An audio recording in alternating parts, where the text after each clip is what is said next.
Hello, my name is Sebbi and welcome back to the coffee break in Minecraft. Today is Sunday, March 14th, 2021. Today I like to spend some time in the nether and harvest some of the nether mushrooms so that I get some of this colorful material for the center of the world monument.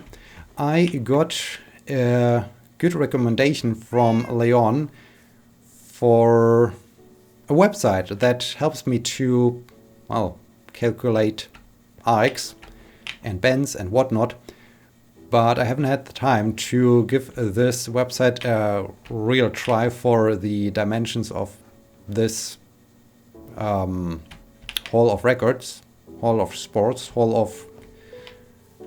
of Fame, however we will call it in the end. So I think just spending some time in the nether and harvesting some mushrooms is also a good alternative. I just need to make sure that I declutter a little bit the inventory before I head down to the nether. And yeah, I need to craft a specific gold armor set for this purpose, for the purpose of spending time in the nether. So yeah, lots of things that should be done, but I can only focus on one thing, and so I think I will start with the nether. And this is the most straightforward task and gives me the most time to just talk about things. In particular, I like to talk about Dr. Sebbi. Indeed, I am finally a doctor, so yeah, it worked out. It worked out on a Wednesday, having received the certificate from the dean. And so I just like to talk a little bit about this doctor situation for a bit. Silk touch, no, I don't think that. Well, let's keep the silk touch pick in the inventory. I need to change my outfit to the gold armor, and I can put away the dandelion. I do have 2 spare arrows. Do I have? Yes, I can start to pile up some arrows here. Let's store this stuff here, put the dirt in the chest, the gravel can go here. I think I do have the flint in the cabin. I don't think that I need the shears. I need... Yes, I think I need to... Yeah, let's use cobblestone. I think I need a hoe because the hoe, not all of them. Okay, that's fine. Because I think the hoe is better for breaking those mushroom leaf blocks things. Okay, then yeah, maybe I will continue to work on the tower towards the end of this episode, I guess. I think I will spend the first night maybe here in the cabin or so. And yeah, before I start with Dr. Sebbi, it still sounds weird. It still sounds super weird. Let's think about the rest of the week. Basically nothing much happened. Nothing to write home about happened. I finished one of those papers I wanted to resubmit, and I submitted it Thursday. Yes, I submitted it Thursday. So on Wednesday I already got to the point that I thought, okay, this seems to be good. It seems to be ready to be resubmitted. And so I looked over it again on Thursday, and yeah, haven't found any issues. So I thought, okay, let's go for a quick run. So I went for a 10k run, and as I got back, I still haven't had anything that I wanted to change about the paper. So I thought, okay, that's it, let's submit it. And so I submitted it, and now I need to wait. I need to wait what the reviewers say about it, if they agree or if they disagree or whatever happens. We'll see. We'll see about that. And oh no.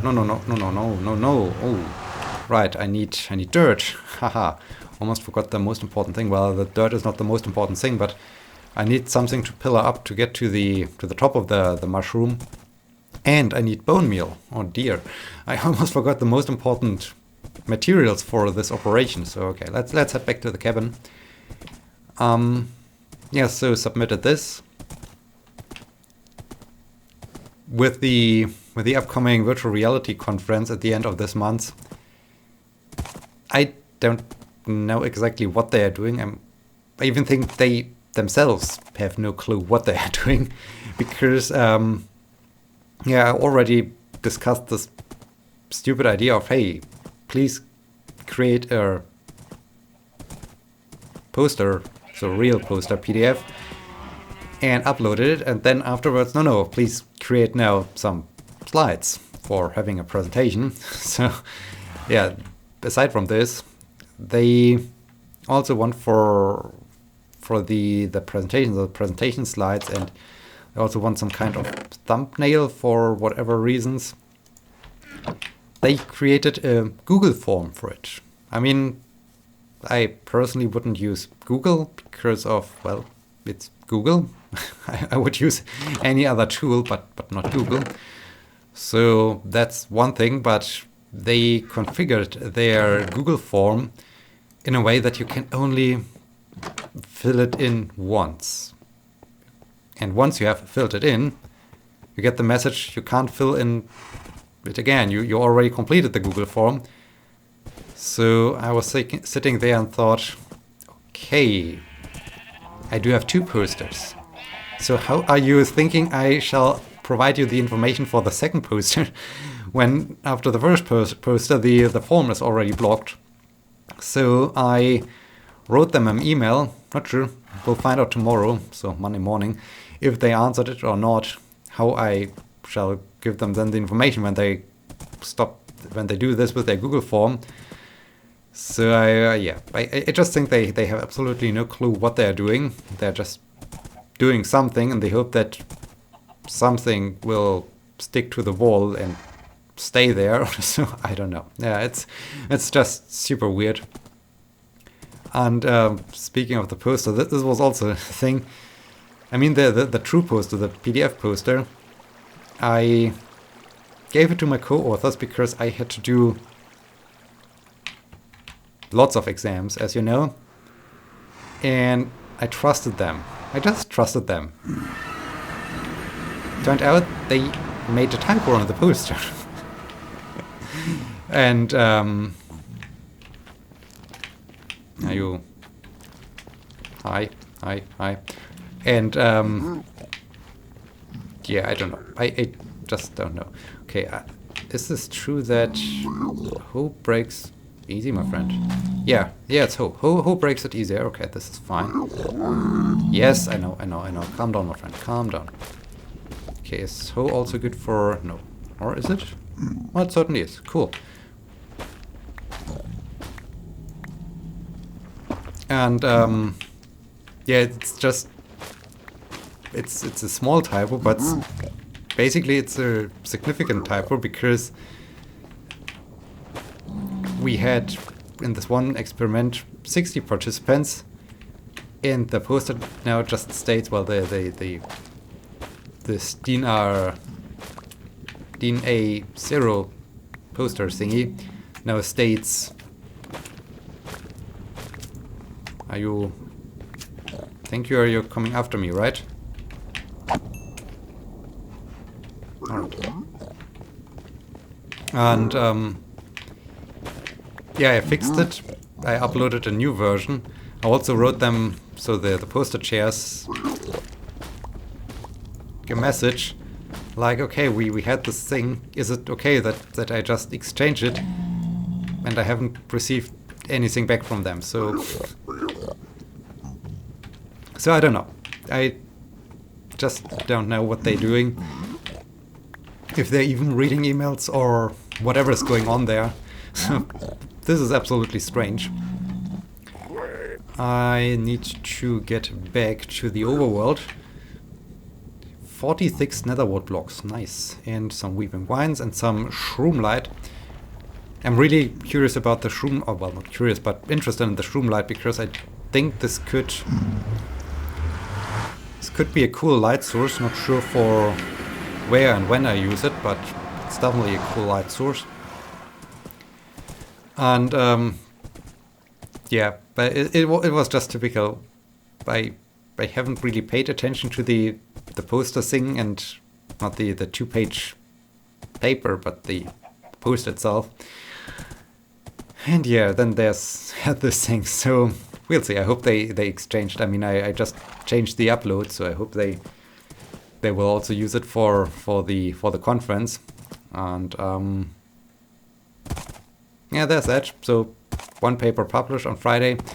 I worked a bit more on, or I worked on a different paper that got rejected, and I already quickly got it to a state where I think, okay, it could be resubmitted, so we'll do a quick check tomorrow, and then this is done.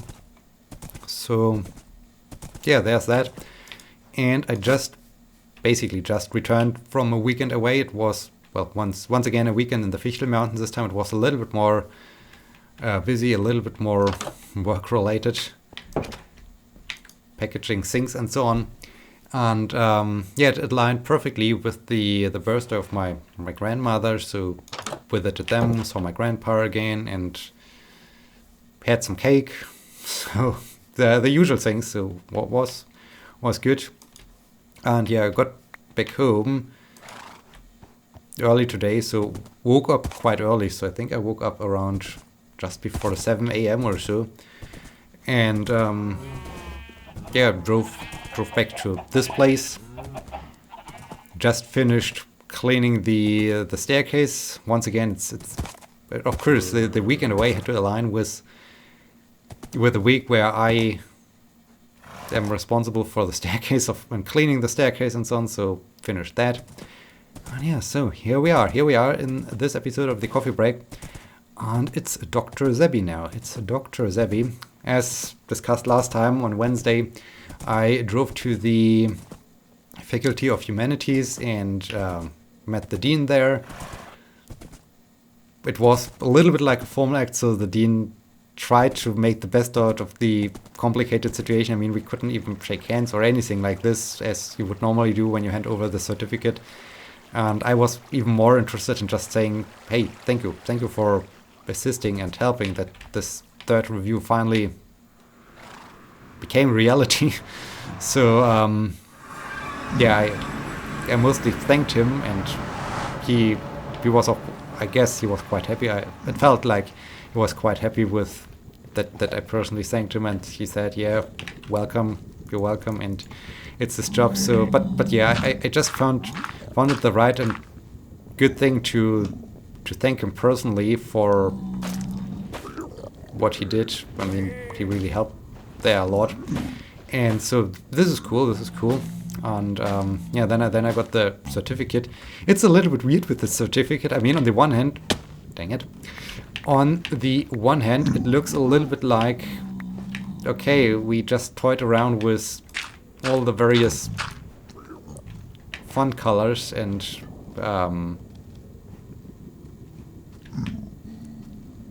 other options you can use in Microsoft Word to somehow get the certificate done. So I'm not really impressed by the appearance of it, but so be it. I'm a little bit more easy. I'm a little bit more laughing about the fact that my parents decided to give me 3 forenames, and do I need the X, right? And yeah, so this results in a very, very long name if you want to put all the names on a letter or whatever. This also always amuses me when I get some official letters from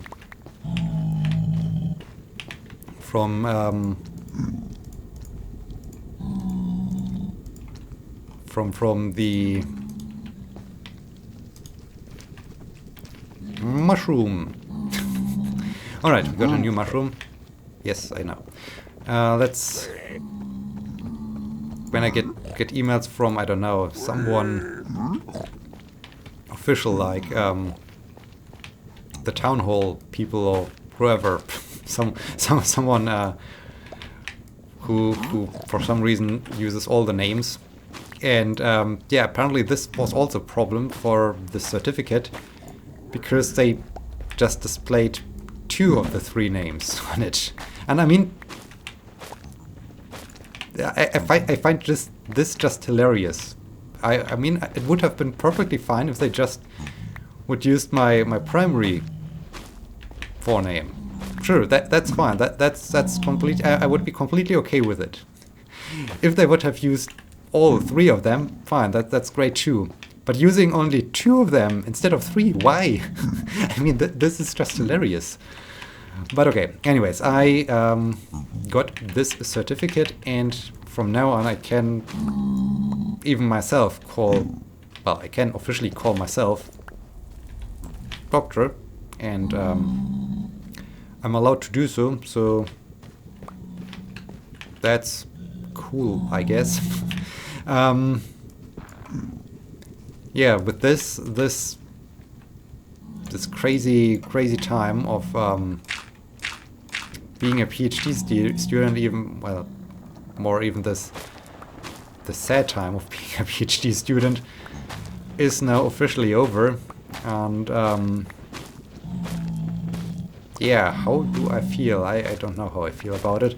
I mean, I already discussed this in the past, that I'm not that impressed about it right now. I mean, as I started with the entire PhD thing, it was like, okay, cool, doing this, and was motivated and so on, and I also remained motivated throughout most of the time, but there were also several dark and bad phases where things weren't really going the right way, and this really required a lot of motivation and so on, so to keep on going. Guessed. Not. And yeah, so I was quite happy then, if you go back into the archives, as I submitted the thesis itself. I was quite happy about it, that it's finally done. And I think, well, I'm in general, I'm not really someone who's that much into those achievements or so, like, hey, I did this or whatever, that I really have to celebrate it a lot or so. Others say, well, you should celebrate more, but I'm not this kind of person, so I'm not really taking those things so important or so. I value other things in life even more than, hey, I got a piece of paper, great. And so yeah, but I think I might have been a little bit more excited. So I was more happy and excited as I submitted the thesis itself. How do I harvest this at best? Maybe a pillar up here. Yeah, let's pillar up here, maybe here. As I submitted the thesis, because there it was like, okay, it's over, I did it, and then came this period we discussed for 1.5 years basically, until the third review was there, and the time between I mean, I was already doing postdoc stuff, basically. So my professor gave me tasks that normally a postdoc do, and I was quite happy about it. I mean, I really enjoyed it, and it's cool to have this change and that things are a little bit different. Oh, this music is perfect. This music is perfect for this review. And but with all the delays and the fact that I personally had to ask the dean for help, for assistance, that the thing finally came to a conclusion, came to an end. All of this showed a little bit like, okay, basically the PhD is an important thing, but in the end no one really cares about it, at least in academia. And this also, so it's not only the time that passed since the submission of the thesis, but also all this how things continued from there on, that in the end it was like, okay, they can still do the same thing just because hey, you're wrong here. You're wrong here, my friend. And overall I'm not really someone who's, as just discussed, impressed by those things. So to me it's just like, okay, it finally is now officially over. I don't have to do anything about it anymore. So this part of my life is done. I can hit a super large check mark at it. And I think if I would have finished it the same year as I submitted the thesis, by the end of this year maybe, I might have been a little bit more proud, but because of all of those things, and also because I don't value those kind of achievement that much personally. I mean, if others are super proud of it or so, then sure, that's great for them. I'm super happy if they achieved something and if they're proud of it. To me it's like, okay, I'm somewhat proud, but to be honest, I don't really care. And I don't know why this is like this, but it is like this. I'm quite sure this is the wrong chest, but let's use this chest for now to store this, that I can declutter a little bit the inventory. And would I recommend doing a PhD to someone? It depends. It really depends, I would say, on your personal state in life or so. I guess PhD is something for for 3 different types of people, I would say. The first one who can survive the time to the road to PhD is someone who's really, really ambitious and who enjoys academia completely. Then maybe those who have everything in their lives and are super happy, and they have the support, the moral support by their significant others or so. I don't know. They are settled, and so they are ready for this misery because there's enough support to go through this misery. Or it's people like me who absolutely have no idea what they actually want to do. I mean, sure, I was really interested, and I stand by that. PhD, academia, working at academia is cool, but some year ago, several episodes ago, I already had this discussion where I said I'm not sure I don't think that what I do right now is the end. So I'm still looking for this thing, and I mean, PhD is something where you can then do a lot of things without doing lots of things. I mean, you're not settled. You're just open up more possibilities, basically. And if you don't really have other ideas what you can do, it's alright, then I think this is also the way that you can somehow get through this PhD craziness. But all other people, I wouldn't recommend doing a PhD, because as you might have learned from the several coffee breaks, it's a crazy thing. It's a very crazy thing. And yeah. So, Dr. Sebbi, that's it, I guess. I hope you enjoyed this episode, and I hope you will be joining me next time when, I don't know, we continue with the Hall of Sports or so. So yeah, thank you so much for watching. Until next time, my name is Sebbi. See you.